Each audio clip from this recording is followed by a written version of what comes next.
What is going on, everybody? We just got a fish shipment in just now. I'm really excited. Here at Tanknitions, let's see what we got, because I have no idea what's going on here. All right, Tommy, so we got 3 boxes of fish in. What are we looking at? I have no idea what's in this box. So this is the coolest thing. This is a pre-order from someone who DM'd us on Instagram. Cool. So they saw us on Instagram and they said, hey, I like what you guys are doing. And it is a queen angel. Yep. Wow, that's a good size one too. Uh-huh. That's about as big as my hand. Whoa. It's gorgeous. What a beauty. It's really, really nice. Already starting to get like the elongated dorsal and anal fin. I see that. Great coloration for being shipped. The yellows, the blues. Yep. That is a healthy, beautiful looking fish, which we will be quarantining. Nice. What's in this? So we got some surprises in here as well. Oh. Oh, look at you, some jawfish. Look at the color on them. Yeah, that's different. They're not so white. Weird. A lot more yellow there. I love these fish so much. I love their expressions. They're so grumpy looking. You notice they have none of the chin spotting either? I don't know if you can get that on camera.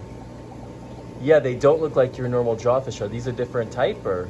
They're the yellowhead jaws.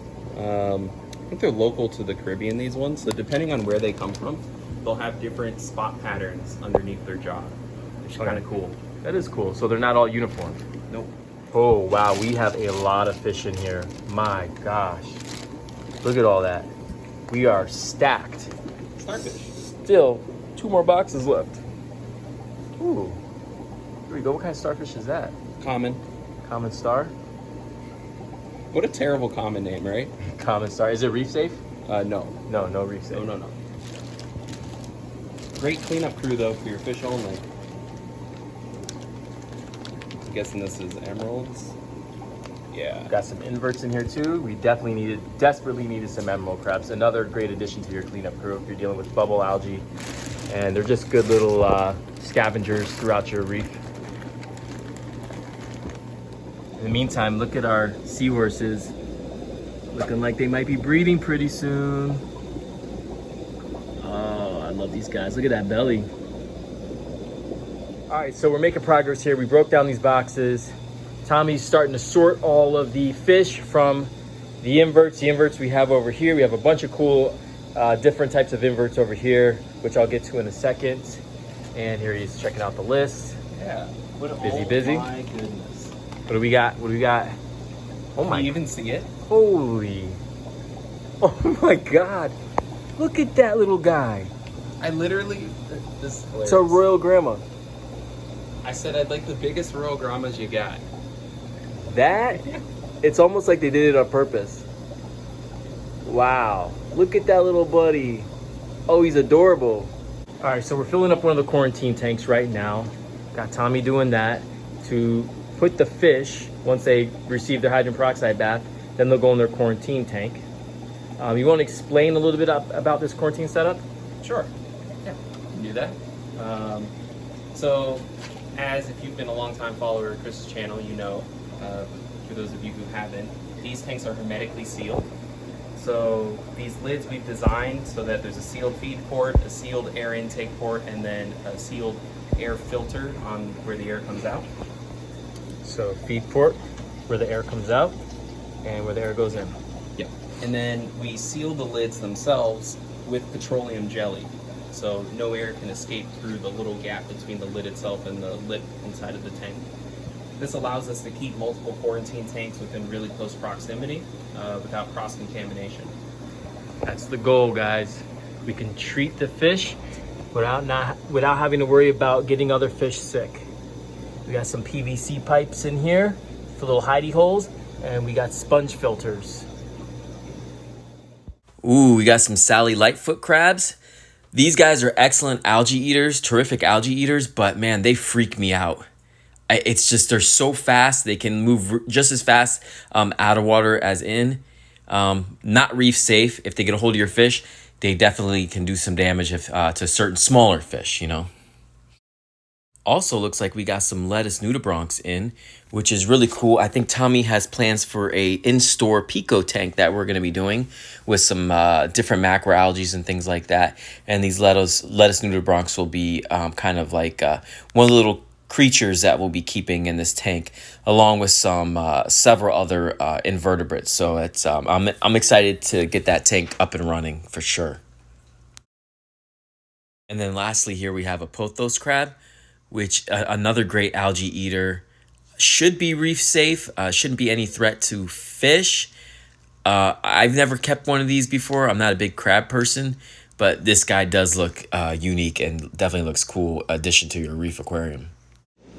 All right, so here we are the next day. We got all the fish settled in. They're all in their quarantine tanks, all separated. Let's see how all the fish are doing that we got in on that order. All right, first up, we have that little bitty Royal Grandma. Remember him? He's in a 29-gallon tank being quarantined. It's really small, but he looks good. He's active, he's healthy. We have some sand sifters back there and I think a wrasse. But look at our buddies right here. The jawfish. Now they're starting to color up a little bit better. Their heads are a lot more yellow. Their bodies are a lot more pearl white like you're used to seeing. So it probably was different colors because of the stress of the shipment. But how do you not love this fish? I mean, they're just so personable. And they just have that silly looking face. And I don't know. I just, one of my favorite fish. We also have some really nice, beautiful Banggai cardinals in stock. You can see a 6-line wrasse there, some skunk clowns, more Banggais in this aquarium. More jawfish in this aquarium. They're in the back all huddled together, more clingfish as well. And I think there's another fish in here somewhere. Oh, look at this beauty.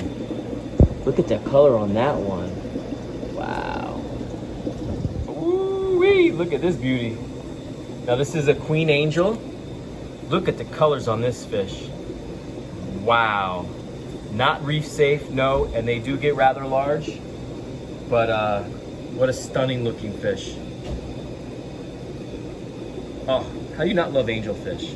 This is why they're so popular in the hobby. But you gotta have a big tank, guys. You gotta have a really big tank for these guys. And then in this aquarium, next to it, we have a clingfish, which you don't see this in the hobby very much. It reminds me a bit of like a pleco, the way they kind of suck onto the glass or the side of the aquarium or rock. But basically like the saltwater version of that. Watch out for these guys though, because with smaller fish, they tend to kind of like to take a bite out of them. So be mindful with putting them with too small fish. You can see we got a sailfin blenny in here and some more chalk bass, which look beautiful. Oh my God, I love that blue, electric blue color on them. But yeah, I definitely recommend the clingfish. Look at that. See how he kind of just, his fin kind of attaches to the bottom there. Hardy fish, great eaters. See how he's going for the brine shrimp? And we got another one towards the back there. Clingfish are definitely a cool fish and definitely add something different to your tank. Nice little oddball fish. You can get a better look here of that little sucker on the bottom of the clingfish. Now the mouth is at the very top. That is not their mouth. That is not their mouth, that's sucker. Their mouth is more towards the top there. They just use this to kind of cling on to things. Hence the name clingfish. And now the seahorses see that we put the brine in here, so they're all excited. And what's exciting me is the fact that these guys are ready to breed. And who knows, maybe the male's already holding. Because they've definitely gotten bigger, their pouches have gotten bigger. Now I threw a bit of brine shrimp in here just so we can see those chalk basslets back there. Hopefully they come out a little bit more and this food can entice them. But there's about 4 or 5 chalk basslets in this aquarium as well. And they're all gonna be quarantined together. So day 1 of their meds is today. And yeah, they're not coming out, are they? There's a bit more activity. Okay, so you can see the chalk basslets a little bit better. They came in small, most of the fish came in small, but they look healthy. So, you know, how can you complain? Chalk basslets, another one of my favorite fish. I don't know why, they've always intrigued me. I don't know why. All in all, I think the Caribbean order came in extremely healthy. I love Caribbean fish. I think they're so cool and so interesting, and you don't see them a lot in the hobby. Everybody's gonna go through the quarantine, get medicated. They'll be in our facility for about anywhere from a month and a half to 2 months, and then they'll be ready for sale. So if you're in the area, Lake Park, Florida, come and visit us, Tanknicians. But until then, I will keep posting videos, and I'll see you on the next one.